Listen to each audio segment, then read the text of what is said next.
नमस्कार, मी आनंद पोहनेरकर आपल्या सर्वांचं महाराष्ट्रवाणी बातमीपत्रात स्वागत करतो.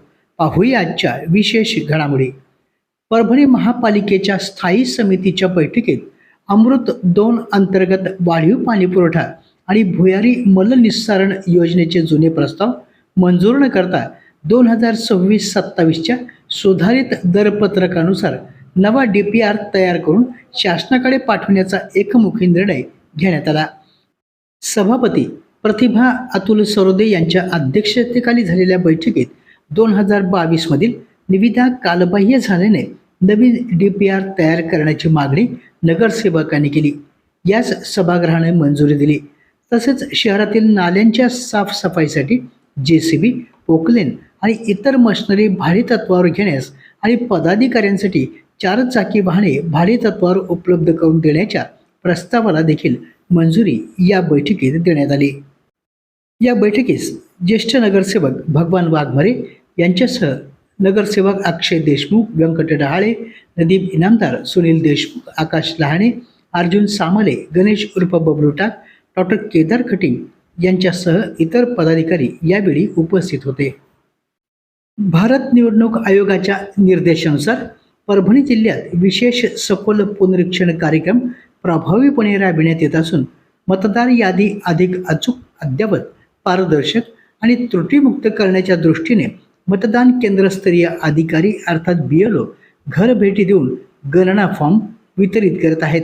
या महत्त्वपूर्ण लोकशाही प्रक्रियेत जिल्ह्यातील सर्व नागरिक, मतदार, राजकीय पक्ष, महिला, युवक तसेच विविध सामाजिक संस्थांनी सक्रिय सहभाग नोंदवून मतदान केंद्रस्तरीय अधिकाऱ्यांना पूर्ण सहकार्य करण्याचं आवाहन जिल्हाधिकारी तथा जिल्हा निवडणूक अधिकारी संजय सिंह चव्हाण यांनी केलं आहे.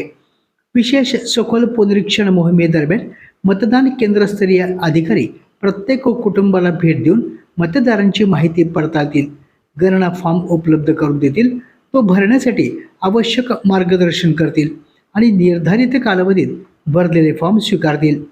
मतदार यादीतील नाव, पत्ता, वय, कुटुंबातील पात्र मतदारांची माहिती तसेच इतर आवश्यक बाबींची अचूक पडताळणी करून मतदार यादी अद्ययावत ठेवण्याच्या दृष्टीनं ही प्रक्रिया महत्त्वपूर्ण ठरणार आहे. नागरिकांनी घरभेटी दरम्यान आलेल्या प्रगणकांना गणना फॉर्म भरण्यासाठी आवश्यक वैयक्तिक माहिती द्यावी. मतदार ओळखपत्र उपलब्ध असल्यास त्याचा क्रमांक द्यावा. जन्म तारीख सिद्ध करणारा पुरावा, राहत्या घराचा पुरावा या सर्व बाबी संबंधित BLOंना द्याव्यात. जिल्हाधिकारी संजय सिंह चव्हाण यांनी विशेषतः सर्व मान्यताप्राप्त राजकीय पक्ष, लोकप्रतिनिधी, सामाजिक संस्था, महिला बचत गट, युवक मंडळ, स्वयंसेवी संस्था, शिक्षक, विद्यार्थी आणि जागरूक नागरिकांना या मोहिमेत जनसहभाग वाढविण्यासाठी पुढाकार घेण्याचं आवाहन केलं आहे. गॅस सिलेंडरच्या सुरक्षित वापराविषयी नागरिकांमध्ये जनजागृती करण्यासाठी ग्राहक कल्याण फाउंडेशन दिल्ली यांनी तयार केलेल्या भाई आयारे गॅस सिलेंडर हे सुरक्षा गीत आता परभणी जिल्ह्यातील सर्व गॅस वितरण वाहनांवर वाजवले जाणार आहे. जिल्हा पुरवठा अधिकारी विलास मुसळे यांनी या संदर्भात जिल्ह्यातील सर्व तहसीलदारांना पत्र पाठवून योग्य ती कार्यवाही करण्याचे निर्देश दिले आहेत. गॅस गळती, सिलेंडर हाताळणी आणि सुरक्षिततेचे नियम यांची माहिती लोकांपर्यंत सहज पोहोचावी यासाठी हा उपक्रम राबविला जात आहे. जिल्हा प्रशासनानं या उपक्रमाला सकारात्मक प्रतिसाद देत तातडीनं अंमलबजावणीचे आदेश दिले आहेत. त्यामुळं ग्रामीण भागातील ग्राहकांना देखील सुरक्षा नियमांची माहिती मिळण्यास मदत होणार आहे. हिंगोली जिल्ह्यामध्ये वनाच्छादित क्षेत्र वाढविण्यासाठी सर्व विभागांनी वृक्ष लागवडीचं उद्दिष्ट वेळेत पूर्ण करून हरित महाराष्ट्राच्या उभारणीत सक्रिय योगदान द्यावं असे निर्देश हिंगोली जिल्हाधिकारी राहुल गुप्ता यांनी दिले आहेत.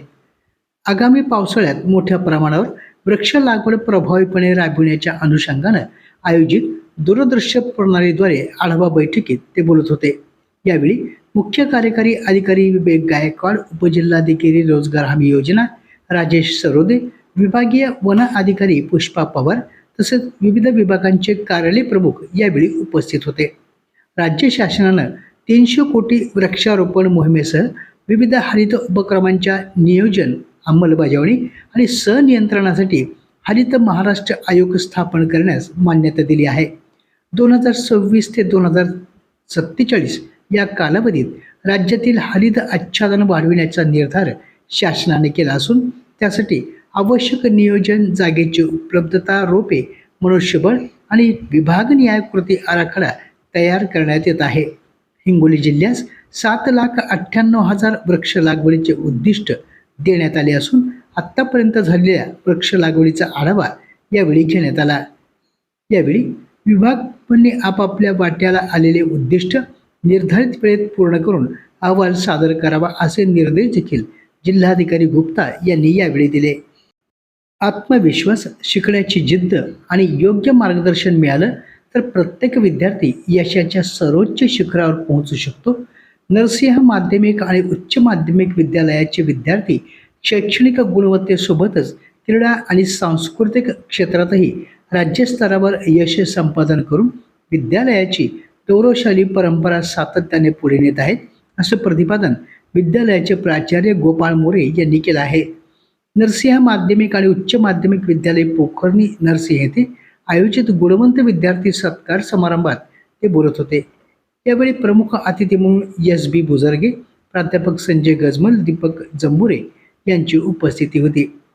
या कार्यक्रमामध्ये इयत्ता 12वीतील गुणवंत विद्यार्थी धनश्री धायतडक, कोमल रासवे आणि दीक्षा कनकुटे तसेच इयत्ता 10वीतील विद्यार्थिनी नम्रता नागेश वाघ, संस्कृती संतोष पुजारी, पूनम लक्ष्मण मासोळकर, श्रद्धा दत्ता वाघमारे आणि स्नेहल संतोष वाघ यांचा सत्कार करण्यात आला.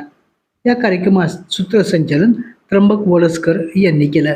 यावेळी पालकांनी देखील आपल्या प्रतिक्रिया व्यक्त केल्या.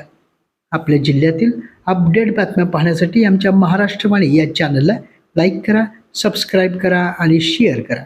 धन्यवाद.